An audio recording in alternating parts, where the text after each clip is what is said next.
Russiýanyň Volgograd şäherinde polisiýa janyndan geçinen hüjüm netijesinde bolan da uçaklanýan partlamany deriňeýär.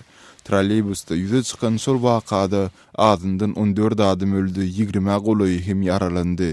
Mundan bir gün öň Volgogradyň wagzalynda hem partlama bolupdy. Muny hem janyndan geçen hüjümçiniň amala aşyrandygy çaklanylýar. Bu wakada azyndan 17 adam helak boldy.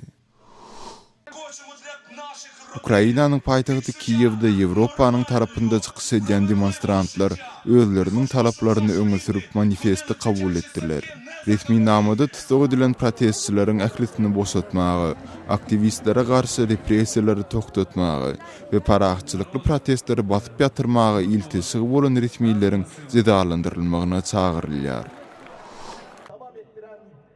Azerbaýjanyň Sumgayit şäheriniň ýaşaýjylary Prezident Ilham Aliýewiň 52 ýaş toýuny 52 metrlik torty ýasap berlediler. Äpet tort prezidentiň doglan gününden 5 gün soň köpçülüge ýetirildi. Ol mundunyň taýýar bolmandy.